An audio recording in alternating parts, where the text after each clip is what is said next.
bringing you another fine podcast from Art Report Today.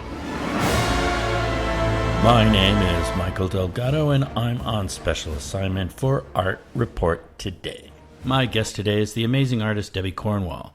She's here to talk about her latest book project, out from Radius Books. The work is called Necessary Fictions, and it continues her exploration into the complicated world of state-sponsored narratives, both real and fabricated, all around the waging of war and our complicity in these stories as a citizenry. Like her first book with Radius, Welcome to Camp America, in which she gained unprecedented access to photograph the infamous detention center at Guantanamo Bay, as well as some of its current and former inhabitants. Necessary Fictions chronicles her experience and impressions of the elaborate mock villages that have been constructed to train American troops preparing to deploy to the Middle East. The faux villages are replete with paid actors, many of whom are refugees from the very war-torn areas that the war games emulate. The training sites are located on 10 military bases around the country, and Cornwall saw them all. What stories we tell ourselves in the service of empire is a multifaceted and many-layered concept. But Cornwall guides us to a sobering analysis of the machinery of policy by presenting deceptively simple imagery. But I first asked Debi to talk about her book from 2017, Welcome to Camp America. Yeah, Necessary Fictions really grew out of that book and that project, Welcome to Camp America, inside Guantanamo Bay, which was my first visual work after leaving a career as a civil rights lawyer. So in 2014, I made my first of 3 trips to the U.S. Naval Station at Guantanamo Bay, Cuba, with the idea that I would try to find a different kind of picture of what was going on there, since after so many years, Americans had largely stopped looking. So what I found when I got there was quite a surprise. My military escort said to me, "Gitmo is the best posting a soldier could have. There's so much fun to be had here." Because there's Imagine the Jazz Hands. And after I got over my shock, I realized I haven't seen the fun. Show me the fun. Let's see what the fun looks like. And so I proceeded over the course of 3 visits to photograph home and play spaces of both the guard force and the prisoners. I knew I wasn't going to ever get to see what was really happening behind closed doors. By that point, the torture report that the Senate subcommittee had investigated and released at least part of. We knew from WikiLeaks the torture and the torturous interrogation techniques that had been going on there for many years. And we also knew how many of the 780 Muslim men once held had been cleared and released because they had nothing to do with terrorism after all. Right.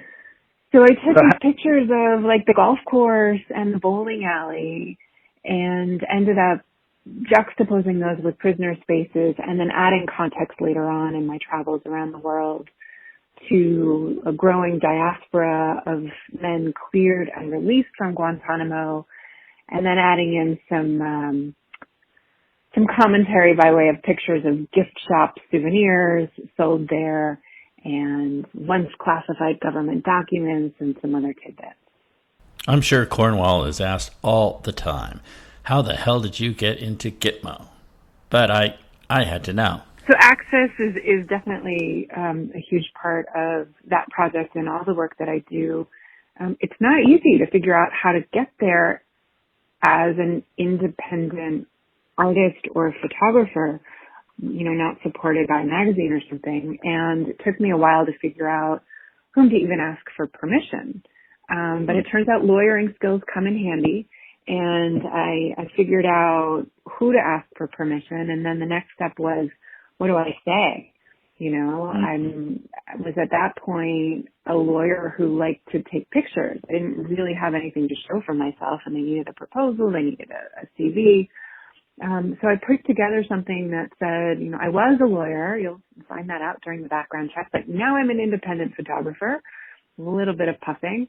And I would like to document daily life of both guards and detainees, really being careful to use the military's chosen terminology rather than getting off on the wrong foot and calling them prisoners or inmates or anything else. And I kept it really vague.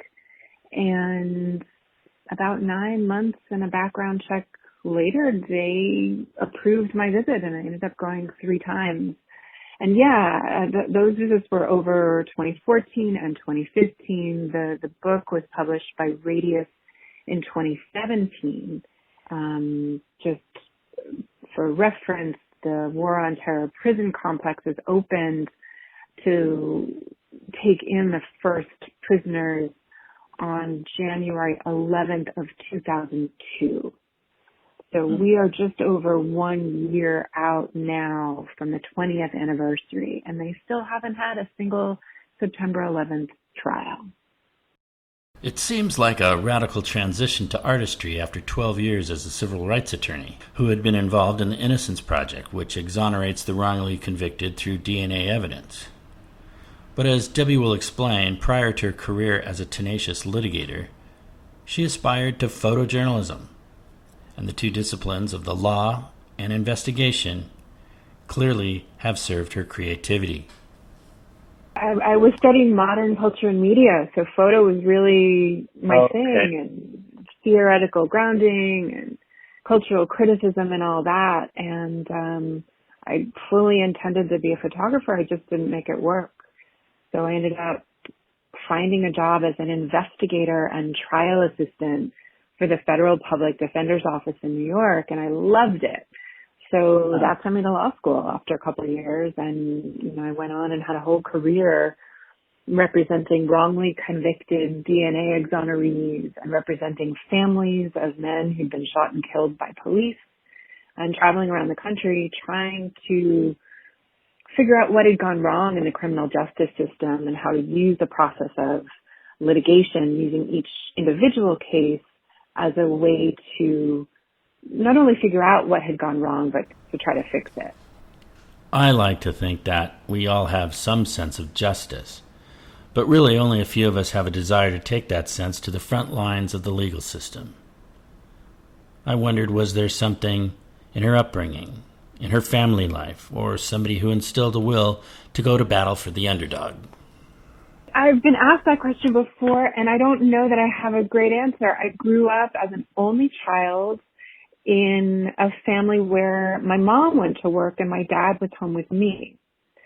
So it was untraditional in that way, and my mom was a sort of a take-charge executive, so I had that influence.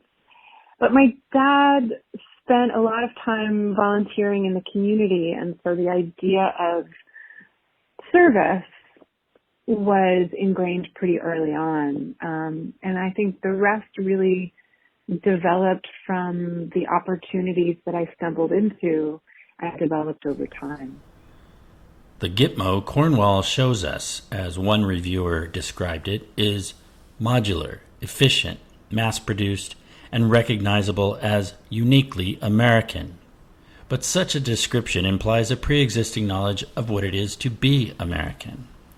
And her work is formally and technically magnificent, but it draws its power from how much the viewer knows about the subject in the photo. For example, there's a picture of a closed blue hospital curtain, ostensibly around a bed. It's antiseptic under the unholy glare of fluorescent lighting.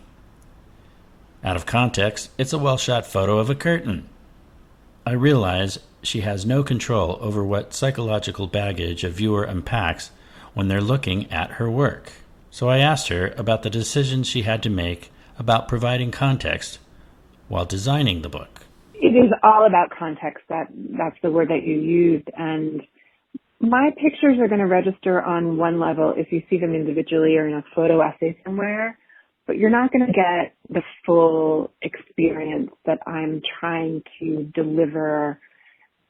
I'm really trying to create a context in the sequencing of images, in the juxtaposition of things that appear maybe that they shouldn't go together, and kind of working in layers. So there were the home and play pictures juxtaposing the guard spaces with the prisoner spaces. Then you had these crazy, absurd gift shop souvenirs popping up.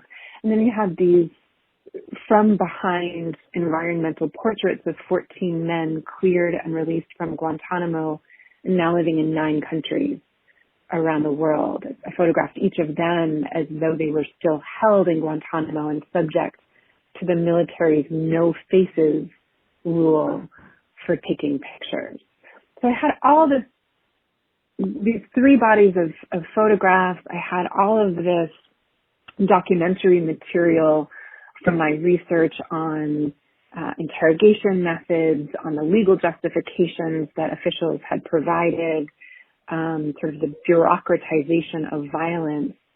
And then I had found testimony from someone who was seriously injured being taken out of a cell in Guantanamo. And when I found that, I realized that is going to be the narrative thread to the book. And I knew that would create a sense of motion and drama. You want to find out what happens to this person and who he is and why he's there. And I edited that testimony, the sworn affidavit from a real case, so that you'll only find out that critical information at the end, who he is and why he's there.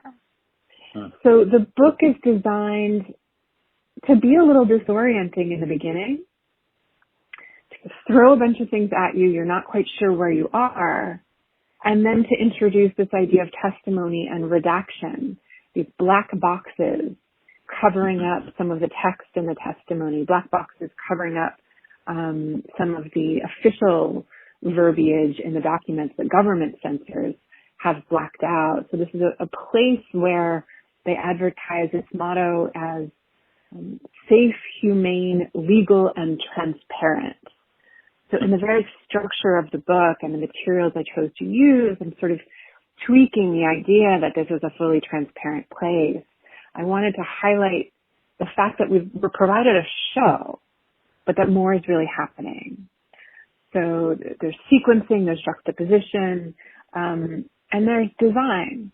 So for each of the official, once classified documents, they appear in a folded over page. So you see a glimpse of something that said classified or something redacted or crossed out. And the idea was to give the viewer a choice. You can look at that and turn the page, but you're aware that you chose not to look if you do that. I want to meet you where you are. If you do want to look, you're taking an affirmative act and you're opening and maybe you're turning the book perpendicular to read the full document, and then you're going to get another layer of critique of that sunny show of look how much fun we're having at the kiddie pool and at the lunch hall with the bright colored fish on the wall. So the whole thing is designed to really be a holistic, immersive experience that requires some attention. Like, I'm a flipper. When I go to a fine art bookstore, I am going to flip through those books. I'm probably from the back to the front. I would never get my work the way I intend it to be read. You flip through it's just probably not going to add up. But I've made peace with that, and I feel like the book form is actually the best version of my work, because I can put it all together, right? Adding in this sort of 3D, it's a physical object. You can hold it in its hand. It's either intimate and small and sort of personal, like Welcome to Camp America, or it's a heavy tome, like Necessary Fiction. Well, as a bookseller, I'm partial to that. But her work is fascinating because it involves incredibly restrictive circumstances that would normally compromise artistic integrity. Typically, when a project receives the stamp of approval from the very sources of power it seeks to criticize, its message is at best softened, and at worst, it unwittingly becomes propaganda. Her work, however, pulls no punches in revealing the banality of evil, the cold machinations of a system grinding out brutal, unjust policies in which we are complicit. I asked her to comment on how she dealt with the restrictive circumstances and how she decided to approach her days within the military-industrial complex to achieve that vision.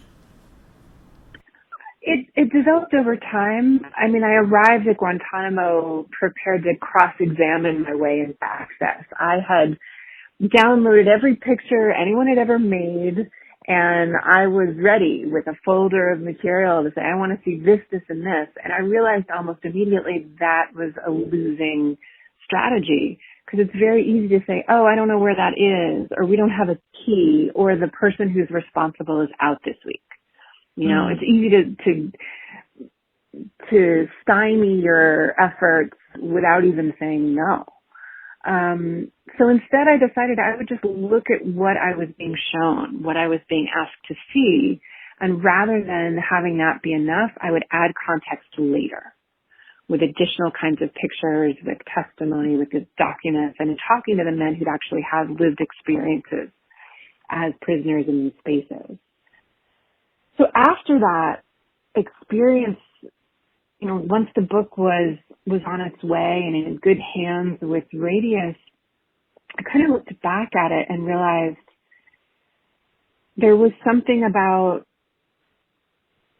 the show, like this performance of American power. Right. And that if I look at these kinds of spaces as sites of performance, like very American sites of performance, to go back to that review from The Guardian that you quoted. When I started at Guantanamo, I thought, I am photographing a state of exception. And at the first talk I ever gave about it, there was another artist there, and I had made a comment about Guantanamo being an un-American site, and she said, what do you mean? It's the most American place I've ever been. Mm. And over time, I've come to realize she's right. These, what look like states of exception, whether I'm looking at Guantanamo or the mock village training sites on the military bases that I went on to photograph in Necessary Fictions, there's something about them appearing to be states of exception, but they're really just epitomizing so much about who we are and how our societies function and how power and the spectacle of power should operate. Mm-hmm. So that's what I looked at. And when I, in my research, discovered this quote from 2004 from Karl Rove, it opens the book. Karl Rove, for those who are lucky enough not to remember, was George Bush's chief political strategist. And he was quoted in the New York Times in 2004 as saying, we're an empire now. We make our own reality. Mm. And it struck me like that, there it is. That's so candid. And what we're experiencing now is not new. It's just exposed more obviously for us to see. The scaffolding of that show, that spectacle of state-created realities. So that's my practice. I'm looking at state-created realities through that lens. Here's how power is performed. Here's how fictions are deployed. Here's how they're consumed and even embraced by members of civil society. I asked her to talk about the new series, Necessary Fictions. It seems not so much a sequel as more of a natural extension from the themes she explored in Camp America. Necessary Fictions looks at American state-created realities through immersive, realistic military training scenarios that are run on mock village sites constructed on military bases around the country. I photographed 10 of them during a 3-year period. And these sites are built like stage sets to look like Afghan or Iraqi villages. And they are populated by role players, which include costumed Afghan and Iraqis. Many of whom have fled war only to recreate it in the service of the U.S. military.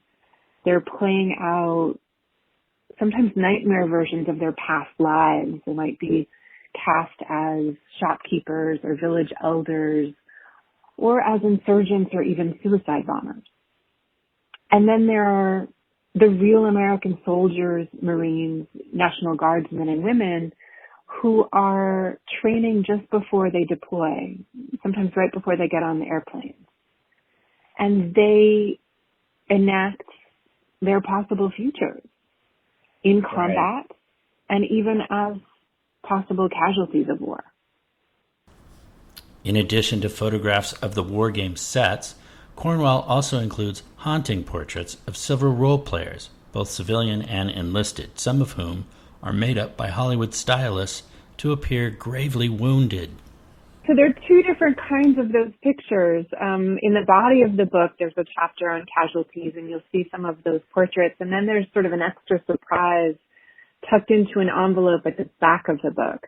So what you're looking at are typically three-quarter portraits of soldiers in fatigues with some gory wound that's been painted on by a Hollywood makeup artist flown in between movie gigs.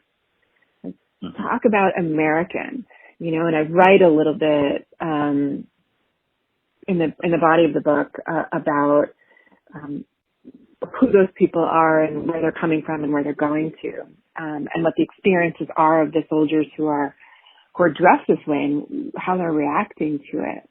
At the end of the book, there are 3 pages kind of tucked away that are laid out like yearbook pages, and those have an extra surprise. They're slightly different, and I couldn't not include them in the book. Once the first soldier said, "Can I take one smiling and send it to my girlfriend?" And I said, "Sure." I had no intention ever of photographing any of them with a smile on their face. It felt like I needed to be sober and respectful. And I saw it in the viewfinder, and it just sizzled. Just this disconnect between the bloody wound and the cherubic, angelic, radiant smile of this young soldier. It really felt like the tension encapsulated so much that I had to continue inviting people to smile if they chose to. In these fascinating portraits, some of the subjects mug for the camera. Others act out the pain from their theatrical wound. Some sit as if to be painted. But they are role-playing a fiction of themselves as dead or wounded, which, of course, is a very real future possibility. Yeah, it was really interesting. I had very little time with each of them. So there's sort of an assembly line from the makeup artist's room, finishing, and then there's only so much time until they're sent out into the field to perform. So maybe I had 5 or 10 minutes with each person each morning. We started sometimes 3:30 in the morning. And it's almost impossible to develop any kind of rapport, certainly not a relationship, in that limited amount of time. But I wanted to get a sense of what it was like, so I asked everybody, how does it feel to be dressed this way, knowing that you're about to deploy? Yeah. And also, how do you want to present yourself in this picture? So some people said, played it off like a game. And that made sense on some core psychological level, right? Like, I can't wrap my head around the enormity of this, so I'm going to play it off like a joke, which is on some meta level is what all of this is doing, you could argue. And then others said, no, I wouldn't be smiling if this were my situation. I want to enact for the camera how I would feel. Right. So it was really a range. Yeah, the images are stunning that way because of the dichotomy of, it's fake, but it's kind of not. Well, this is what grabs me. That series is we're not shown injured American soldiers. For well more than a decade, newspapers were not allowed to run pictures of flag-draped coffins being returned from wars abroad. So there's something taboo about it, but there's also something that, because it's fictional, we can look. And that's something, when I get to installing this work, I really want to play with the viewers, sort of how they react to these images. And I've actually started playing around with it in my travels back when I was allowed to travel. And I would stop people in airports. In the Dallas-Fort Worth airport, it was a really small sample size. Over several trips, I probably got 12 people. And I would just walk up to them and say, I'm an American artist, and I'm an artist. I'm making pictures of American soldiers, and I wonder if you have a minute just to take a look at a couple of them and tell me what you see, and what, if anything, comes up for you. And it broke down into two camps. The first camp was mostly men, anecdotally, and they said, "Oh, that's fake." And that was it. Like, I don't need to look at this because it's not real. The other camp looked and saw that it's obviously staged. These people are not actually injured, but became emotional. So for them, the fiction enabled them to think about the emotional reality of an injured soldier. It's like some of us are primed to respond to that signal, and others think, I don't have to deal with it if it's not real. Which pictures? That interests me. Which pictures did you show? The people laughing or smiling? No, the serious pictures. Yeah. So it's a very small sample size, but I'm curious to develop some system to ask people what those questions. What do you see, and what, if anything, comes up for you? And maybe to learn a little bit about them, like, are you in the military or from a military family? So we have a little bit of context. But I think if we grow the samples over time and track them by, when the exhibition is and where it's shown, we might learn something about who we are as citizens and our relationship to killing and death and war and military service and all the other things that relates to. I remarked that since we became an all-volunteer army after Vietnam, the burden of war has been borne by the warrior class, and such an arrangement sets up an easy disconnect for the general population. For Americans who are not in the service or don't have family or close friends in the service, unless you're an activist, you're probably not paying that much attention to the fact that we've been at war for 18 years, and maybe we think it doesn't really have much to do with me. But the reality is, the wars are being waged in our names, and it really does have to do with us, and it's actually happening on American soil. This militarism, whether it's in a form of gameplay or in the industry that has built up around wars and war games, and the way in which those games are kind of seeping into civil society and militarizing the police. I mean, it really never ends. It really is very much to do with all of us here at home. The name of her book sparked a vague thought of Nietzsche and his theory about necessary fictions from my college philosophy courses so many years ago. To be truthful, I had to Google jog my memory specifically about his ideas on constructed truths versus discovered truths, provisional truths versus absolute truths, and belief systems that cannot be proven to be true, and sometimes can even be proven to be false, but are nonetheless necessary, because without them we would be without a compass in a world of chaos. I wondered if this thinking underpinned Cornwall's overall approach, or was it a coincidental layer she found along the way as a neat summation of what the project had become. In all honesty, I was not familiar with the Nietzschean necessary fictions, but it really fits. My thinking had been, I mean, it's lucky for me, and all of those ways that you just described it. Yes, it's all of that, and also I like the ambiguity of necessary fictions because it provokes the question of what's necessary. From the state perspective, it's necessary. It's a state-created reality. But part of my practice is to invite you to look critically at how those realities are operating and to really take a second look at whether they're necessary or not.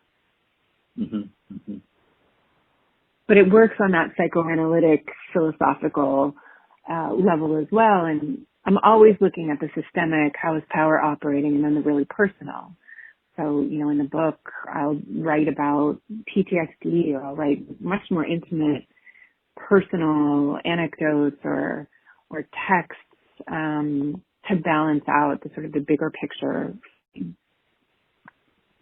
Yeah, I got that in the differentiation between the books. I think the first seems to be more about the systemic, and the second more personal about, certainly through the portraiture and the role players. Yeah, I try to balance both the systemic and the personal in both books. I think the biggest difference may be that I'm writing a lot more in the body of necessary fictions, and I'm writing in the first person about my own experiences and conversations I've had and reactions and stories I heard, in addition to sharing some of my research that is far-ranging and surprising and crazy and absurd and dark and hilarious. Cornwall is not stopping at expressing her practice in book form and is formulating plans for more immersive experiences in installations and film. I asked her to give us a peek into her plans. Well, at this point, everything seems to be on hold in terms of planning dates. I had an exhibition planned to open in late November, which will not happen. So it may be some time before I can show the complete work, but I'm using this time in isolation, what was lockdown in New York and likely will be again, to adapt some of these ideas and even one of the specific stories that you'll find in necessary fictions to film. And I'm working with found footage, and the idea is to take one story of what happened when fantasy and reality clashed with grave results, and to tell that story in 3 different ways in 3 different genres. I'm collaborating with the survivor of a police shooting to tell the story through Hollywood film clips, with archival police training films, and if all goes well with fundraising and with COVID, in a staged reenactment. And my over the coming winter backup plan is to learn Grand Theft Auto and do a video that way. Got to keep moving forward. Yeah. GTA, one of my favorites. All right. Well, I'll be calling you for tips. So you would be working with Rockstar or the people that do it, or I don't understand what you mean by that. So the idea is to modify the visuals so that they replicate the environment in which this actual incident took place and record video that would then be paired with a soundtrack distilled from Sure. ongoing conversations I'm having with the person who survived the shooting about his experience of it. I feel confident in the first couple of iterations, the police training film. This is part of what I was once an expert in as a lawyer, police training and how, de-escalation matters and the use of force continuum. So I feel on solid ground with that and with the using Hollywood film clips to tell the story versions. Right. So I've got a lot to learn, and there's a lot of balls in the air, a lot to keep in mind putting together a project like this. Right. Well, So I'm feeling it out. Thank you. I'm sure you bring your expertise to bear as you have on the previous projects. It'll be very exciting to see. I'm excited to see it. Thank you so much for the chat. I love being asked new and different kinds of questions, and it's just great to have this opportunity to talk about my work with someone who clearly has looked at it and gets it. I really appreciate that. Thanks. Yeah, no, it's my pleasure. I really like it. You've been listening to a special report for artreporttoday.com. My name is Michael Delgado, and my guest today has been the artist Debi Cornwall. And we've been talking to her about her 2 series titles, Welcome to Camp America, and her latest effort titled Necessary Fictions, both out on Radius Books. Thanks for listening. This has been a production of Art Report Today. Find your inspiration in the arts every day at artreporttoday.com.